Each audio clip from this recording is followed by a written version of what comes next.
오늘 저는 할렐루야 할렐루야 할렐루야라는 제목으로 여러분들과 함께 하나님의 은혜를 좀 나누려고 합니다. 성경 66권 가운데 요한계시록이 주는 특별함이 무엇일까요? 대부분의 성경은 이 땅의 이야기로 하나님을 소개합니다. 여러분이 잘 이해할 수 있는 이 땅의 이야기로 하나님 나라의 역사가 어떻게 흘러가는지를 보여준다라는 것이죠. 반면 이 성경의 마지막 책인 요한계시록은 하나님 나라, 하늘나라의 관점에서 하나님이 어떠한 분이신지, 그리고 이 땅의 역사가 어떻게 끝나는지를 보여주는 아주 특별한 책입니다. 요한계시록 4장 1절 말씀에 보시면 하나님께서 자신의 메시지를 전달하기 위해서 요한을 하늘로 부르시는 장면이 나와 있습니다. 이것은 지금 반모섬에 유배 중인 요한을 당시 1세기 사람들이 감히 상상할 수 없는 그런 시간의 차원, 그리고 감히 상상할 수 없는 공간으로 부르신 것입니다. 계시록 4장 1절 말씀 보시면 이 일 후에 내가 보니 하늘에 열린 문이 있는데 내가 들은 바 처음에 내게 말하던 나팔 소리 같은 그 음성이 이르되, 유심히 보십시오, 이리로 올라오라. 이후에 마땅히 일어날 일들을 내가 내게 보이리라 하시더라. 요한계시록 4장 1절 말씀에 따르면 요한계시록은 어떤 책입니까? 이 세상에서 벌어지고 있는 일들과 이 세상에서 앞으로 벌어질 일들에 대해서 하늘의 관점, 그럼 어떤 의미죠? 완전히 새로운 관점으로 독자들에게 하나님의 메시지를 전달해 준다라는 것입니다. 아마도 많은 분들이 계시록 말씀을 좀 오해하고 있다라는 생각도 듭니다. 수수께끼 같은 책, 도저히 헤아릴 수 없는 책. 그러나 여러분, 이 책은 당시 소아시아에 있었던 7교회에게 서로 읽고 듣고 실천하라고 주신 편지였습니다. 물론 이 책이 담고 있는 다양한 이미지들과 상상력을 자극하는 그런 장면들의 의미를 정확하게 파악하는 일은 쉽지 않을 것입니다. 그러나 그럼에도 불구하고 하나님께서 요한계시록이라는 이 편지를 우리에게 주신 까닭은 이 책이 보여주고 있는 그 하늘의 종말의 현실이 오늘 이 땅을 살아가는 저와 여러분의 삶과 연결되어 있기 때문입니다. 한 주석가의 말을 빌리자면 독자들로 하여금 세상과 타협하지 말고 장차 다가올 그 세상의 기준과 관점으로 이 땅을 살라고 인도하는 책인 것이죠. 오늘 예배 사역국 헌신 예배를 맞아서 제가 요한계시록 말씀을 선택한 까닭은 예배하다라는 그 동사가 제일 많이 쓰인 책이 요한계시록이기 때문입니다. 헬라어로 프로스쿠네오라는 단어가 있습니다. 키스하다, 절하다라는 뜻입니다. 존중의 의미를, 존중의 가슴으로 누군가에게 절하고 키스하다라는 이 단어가 신약 성경에 총 62번이나 사용되었는데 여러분, 요한계시록에 이 단어가 24번이나 등장합니다. 실제로 요한계시록을 1장에서부터 22장까지 한번 쭉 읽어보시면 너무나 쉽게 여러분은 두 종류의 예배자를 발견할 수 있습니다. 첫 번째 부류의 예배자는 우상을 경배하는 자입니다. 회개하지 않는 자들입니다. 온갖 악한 일을 자행하면서도 보거나 듣거나 듣지 못하는 우상에게 절하는 자들입니다. 요한계시록의 언어로 표현해 보면 이들은 짐승의 표를 받은 자들이죠. 그리고 짐승에게 경배하는 자들이죠. 그리고 더 확실하게는 죽임을 당한 어린 양의 생명책에 이들의 이름은 기록되어 있지 않습니다. 반면 요한계시록을 읽어 나가 보면 또 다른 부류의 예배자들을 발견할 수 있습니다. 이들은 견디는 자들입니다. 핍박당하고 있지만 그 핍박을 견디고 있습니다. 이들은 믿음을 지키고 하나님의 계명을 지키기 위해 자신들의 정체성을 포기하지 않습니다. 요한계시록의 언어로 표현하면 이들은 흰옷을 입고 있고 짐승의 표를 받지 않았고 그리고 어린 양의 생명책에 그 이름이 기록되어 있습니다. 오늘 우리가 읽은 요한계시록 19장 1에서 5절 말씀은 바로 이 두 번째 부류의 예배자들이 하늘나라에서 아직 우리가 완전히 감을 잡을 수 없는 그 천상의 공간에서 하나님께 경배드리는 장면입니다. 본문을 주의 깊게 읽으신 분들은 벌써 설교 제목이 어떻게 만들어졌는지 아마 감을 잡으셨을 것입니다. 오늘 이 본문에 반복되는 단어가 있죠. 무엇이죠? 네 글자입니다. 할렐루야입니다. 그런데 이런 톤의 할렐루야가 아닙니다. 요한계시록 19장의 할렐루야는 할렐루야! 그렇죠.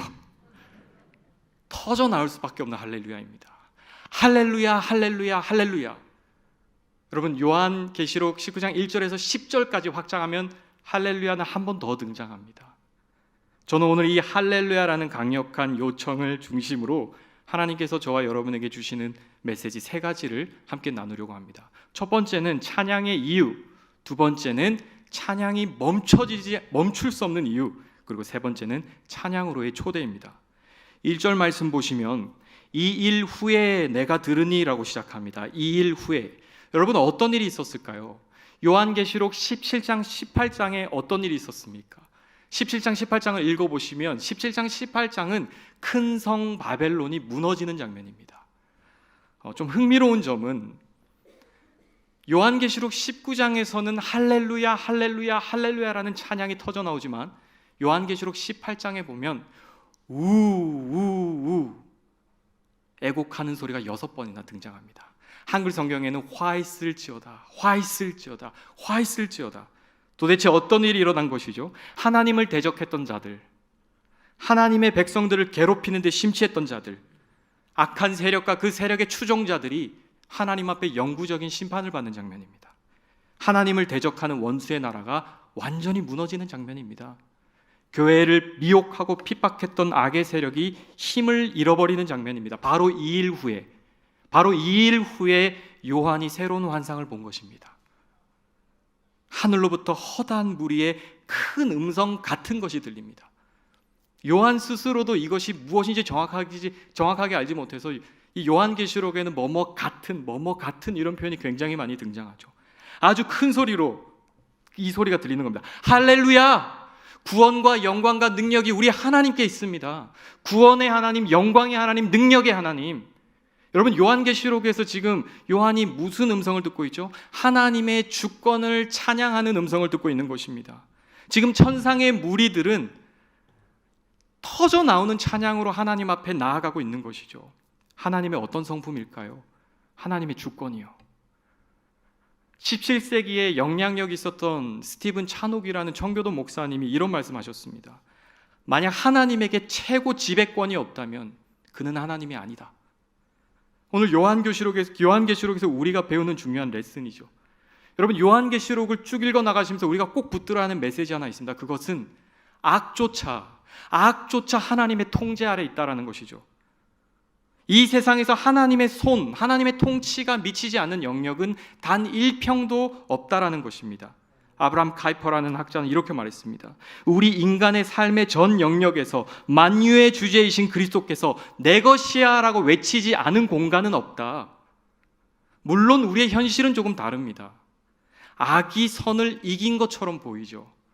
정치를 보아도, 사회를 보아도, 교육을 보아도, 문화를 보아도 이 세상은 마치 악이 승리하는 것처럼 보이는 게 우리의 현실입니다. 하지만 오늘 요한이 목격하고 있는 현장은 그렇지 않습니다. 저와 여러분이 마주하게 될 종말의 현실은 그렇지 않습니다. 요한이 보고 있는 현장은 어떻습니까? 구원과 영광과 능력이 세상에서 마치 자기가 하나님인 양, 마치 자기가 왕인 양 호들갑 떨고 활개쳤던 그런 반기독교적인 시스템, 공산주의라든지 사회주의 같은 체제가 아니라, 악한 문화도 아니라, 재물도 아니라, 오늘 요한계시록 19장에서 우리가 보는 현실은 우리 하나님께, 여호와 하나님께 진정한 구원이 있다라는 선언을 듣고 있는 것입니다. 여러분, 왜 찬양해야 할까요? 2절 말씀 보시면 세 가지 이유가 정확하게 나옵니다. 우리가 찬양하는 이유가 무엇이죠? 한번 여러분들이 읽어주시겠습니까? 2절 말씀 시작.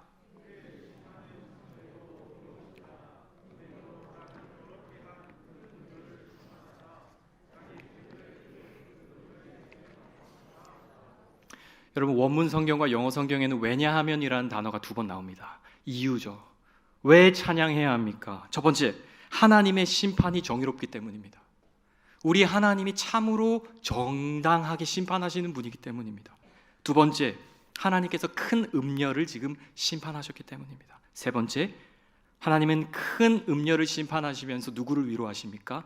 그 음녀에게 시달렸던 하나님의 백성들, 하나님의 교회를 위로해 주시는 것입니다. 바로 이 이유 때문에 오늘 천상의 예배 현장에서 하나님을 찬양하는 할렐루야의 소리가 울려 퍼지는 것입니다. 오늘 첫 번째로 여러분과 제가 붙들어야 하는 굿뉴스가 바로 여기에 있습니다. 우리 하나님은 찬양을 받으시기에 합당하십니다. 그 이유가 무엇입니까? 하나님은 이 세상의 모든 불의를 정당하게 심판하시고 특별히 하나님의 백성들이 당한 그 억울함을 우리 하나님은 헤아려 주셔서 보복하시는 하나님이시기 때문입니다. 여러분의 하나님이 여러분이 당한 아픔과 억울함을 정확하게 계산하셔서 보복하시는 날이 있다라는 것입니다. 여러분, 성경에는 억울하게 죽임당하는 사람들이 참 많이 등장합니다. 사실 성경을 솔직하게 읽어보면 예수님을 따라가는 것이 과연 맞나 하는 생각이 들 만큼 예수를 믿는 것 때문에 억울함을 당하는 사람들이 정말 많이 등장합니다. 가장 대표적인 예가 벌써 창세기 4장에 등장하죠. 아벨과 가인이 하나님 앞에 제사를 드렸습니다. 여러분 잘 아시는 것처럼 아벨은 믿음으로 가인보다 더 나은 제사를 드렸습니다. 신약 성경의 저자에 따르면 가인은 뱀의 후손이었습니다.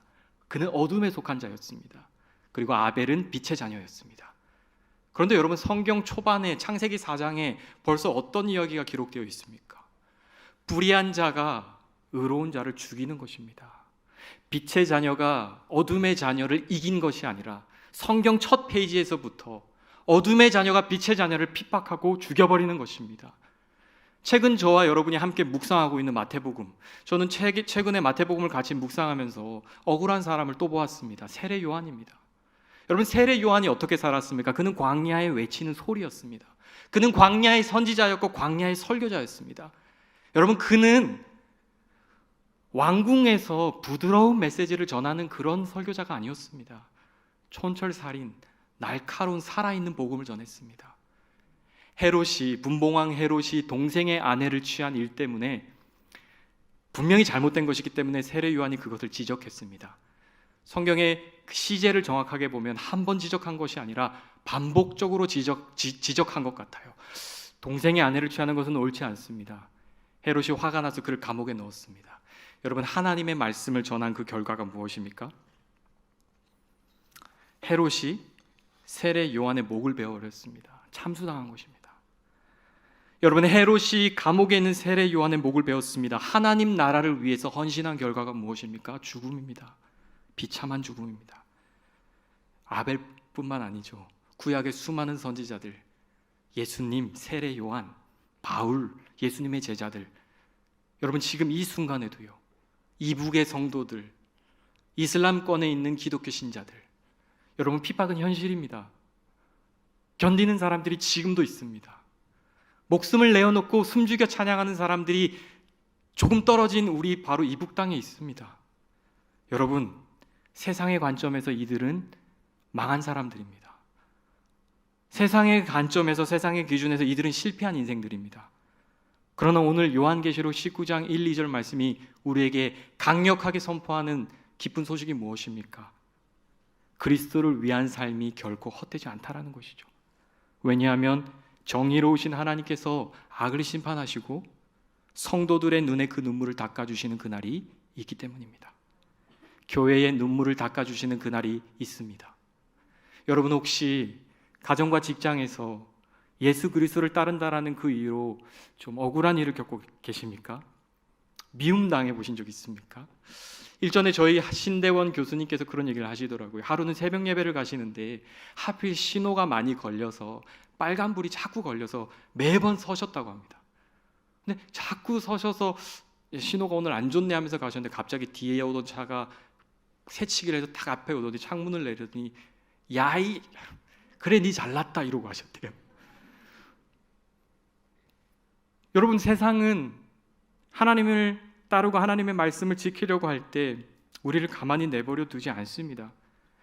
그러나 오늘 이 본문은 우리에게 확증해 주는 메시지가 있습니다. 그것은 억울한 일을 정당하게 바로잡아 주시는 그날이 저와 여러분의 현실이라는 것입니다. 이어지는 3절 4절 말씀에 보시면 또다시 할렐루야가 터져 나옵니다. 3절 보시면 할렐루야, 그 연기가 세세토록 올라가더라. 4절 보시면 또 아멘 할렐루야. 요한이 이 장면을 보니 큰 성 바벨론에서 연기가 타고 있습니다. 여러분, 별것 아닌 듯 보이지만 이 연기가 새새토록이라는 이 표현을 한번 주목해 보시기 바랍니다. 한글 성경에는 제대로 빠져있는 단어가 있습니다. 어디로부터 지금 연기가 타고 있는 것입니다. 바로 요한계시록 18장에서 묘사됐던 큰 바벨론이라는 그 성읍에서부터 연기가 치솟고 있는 것입니다. 여러분, 구약 성경에서 연기는 어떤 역할을 했죠? 연기는 주로 하나님께서 누군가를 심판하실 때 등장하는 이미지입니다. 여러분, 소돔과 고모라가 음행으로 인해서 하나님의 불과 유황으로 심판을 받았습니다. 그때 어떤 일이 있었습니까? 창세기 19장 28절 말씀 보시면 소돔과 고모라와 그 온 지역을 향하여 눈을 들어 연기가 옹기까마의 연기같이 치솟음을 보았더라. 소돔과 고모라가 하나님의 심판을 받았을 때 그 도시로부터 연기가 하늘로 치솟고 있었습니다. 여러분, 성경의 저자들은 과거에 이미 기록된 성경을 자주 활용합니다. 여러분이 아시는 것처럼 예수님은 시편을 자주 인용하셨고 예수님은 여러 예언서들을 실제로 내뱉기도 하셨습니다. 지금 요한은 이사야서 34장에 기록되어 있는 한 구절을 암시하고 있습니다. 우리말 번역으로 제가 한번 읽어보겠습니다. 그렇다. 그날은 여호와께서 보복하시는 날이고 시온을 위해 대신 싸워주시며 보상하시는 해이다. 에돔의 시내는 역청으로 변하고 에돔의 흙은 타오르는 유황으로 변할 것이다. 그 땅은 온통 역청이 돼 타오를 것이다. 그 불은 10절이 굉장히 유사하죠. 그 불은 밤낮으로 꺼지지 않고 연기가 끊임없이 치솟아 올라갈 것이다. 연기가 끊임없이, 연기가 새새토록 올라갈 것이다. 대대로 그것이 폐허로 남아서 아무도 다시는 그쪽으로 지나다니지 않을 것이다. 여러분, 이사야서 34장의 주제가 무엇이냐면 여호와께서 하나님의 백성인 이스라엘을 공격했던 열방을 심판하시겠다고, 보복하시겠다고 예언하시는 장면입니다.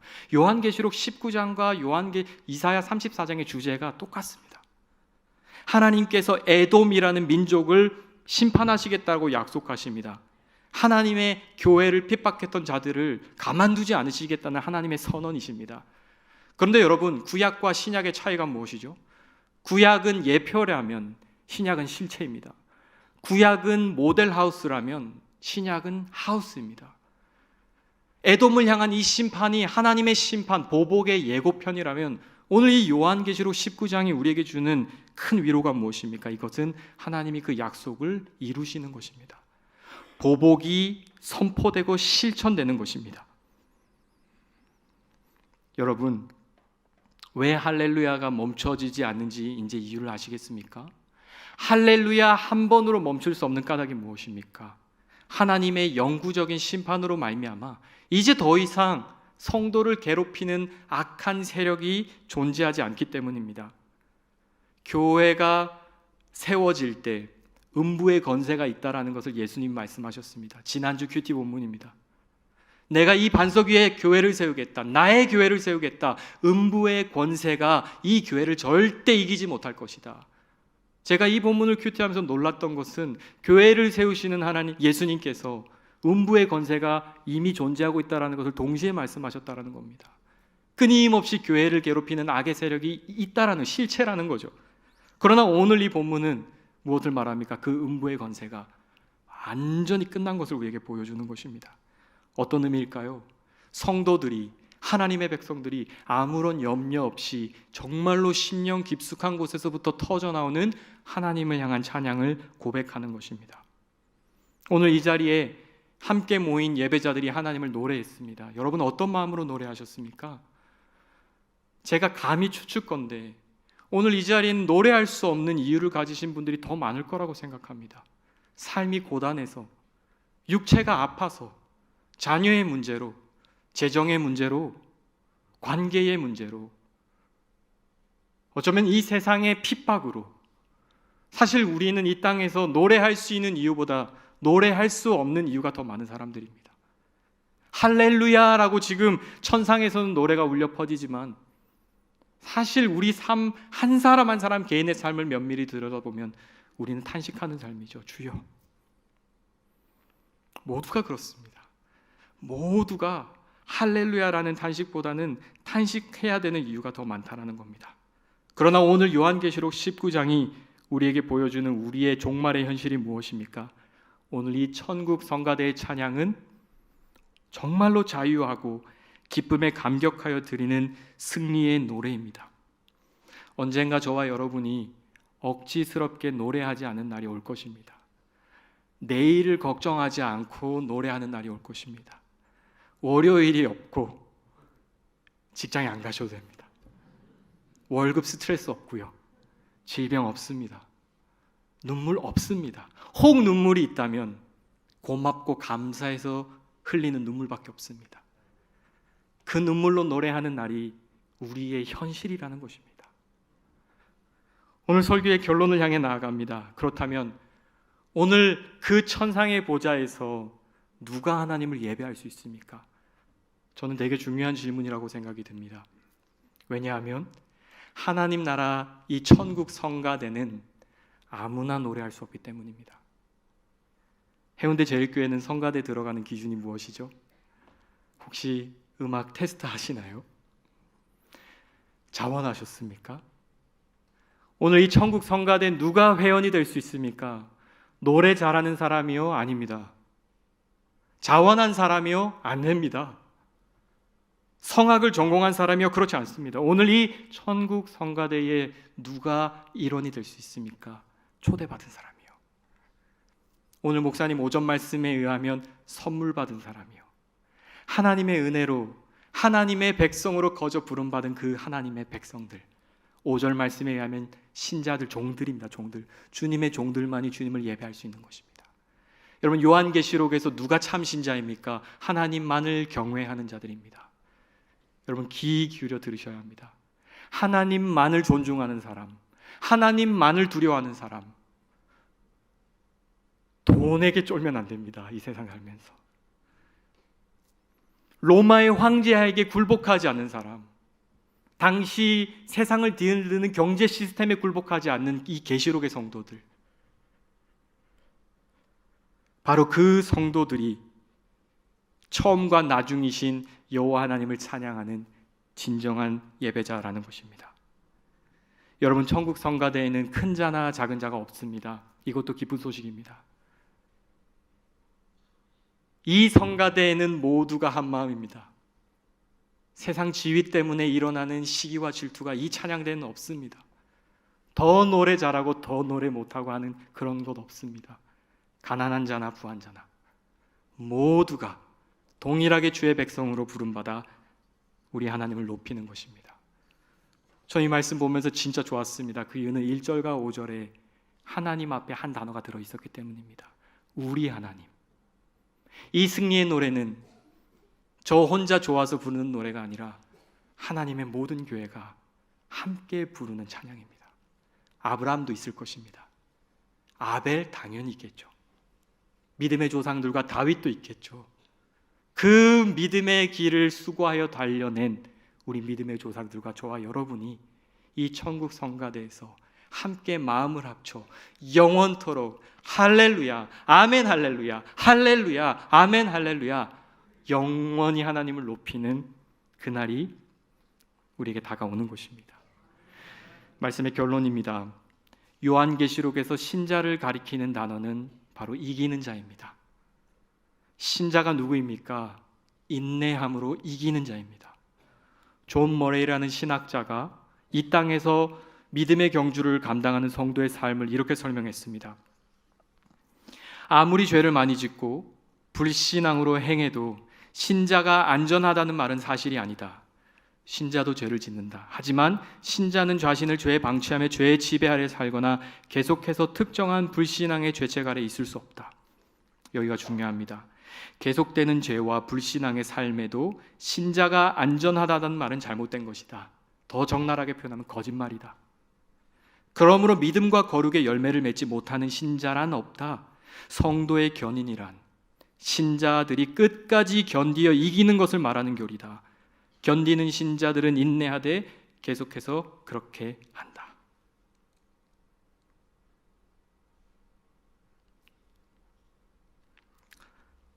신자들은 견디고 이긴다는 말입니다.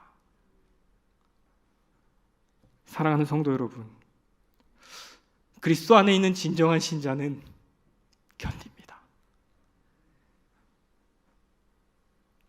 오늘 요한계시록 19장의 이 승리의 노래는 저와 여러분이 미리 맛보는 우리의 현실입니다. 이 세상의 유혹을 이기고 이 세상이 요구하는 세속적 가치관을 걷어내고 하나님 편에 서서 끝까지 믿음의 경주를 마친 자들이 부르는 승리의 노래입니다. 기쁜 소식이 있습니다. 저와 여러분은 이미 승리한 자들입니다.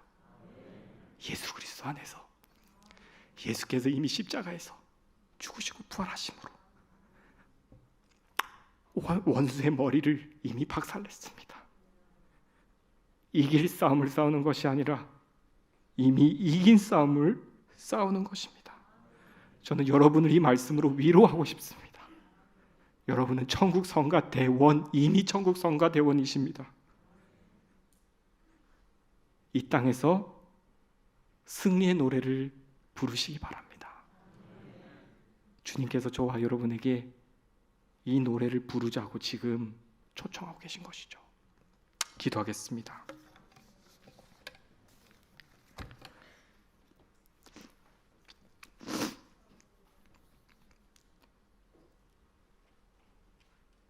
주님 감사합니다. 아무 자격 없는 저희들을, 예배할 수 없는 저희들을, 주님보다 이 세상을 더 살아가는 저희들을, 말씀에 순종하기보다는 내 육체대로 살기를 원하는 저희들을 불쌍히 여기셔서 하나님의 은혜로 주의 백성 삼아주시고, 오늘 요한계시록 19장 1절에서 5절의 말씀을 통해서 성도가 마주하게 될 현실이 실패와 억울한 삶이 아니라 결국 승리라는 것을 보여주시니 감사합니다. 주님, 이 자리에 있는 고개 숙인 주의 백성들 한 명도 빠짐없이 승리의 노래를 부르는 천국 성가대원으로 불러주시옵소서. 혹 이 자리에 죄에 짓눌려 쓰러져 있는 자들이 있다면, 세상의 화려함에 취하여 넘어져 있는 자들이 있다면, 견디기를 선택하기보다는 쉽게 살기를 선택하는 자들이 있다면 불쌍히 여겨주시고, 믿음의 경주를 마치는 그날까지 우리 믿음의 선조들이 걸었던 그 길에 함께 동참하며, 때로는 힘들고 어렵고 정말 어려울 때 이 요한계시록의 말씀을 붙들고 다시금 일어날 수 있도록 역사하여 주시옵소서. 살아계신 예수 그리스도의 이름으로 기도드립니다. 아멘.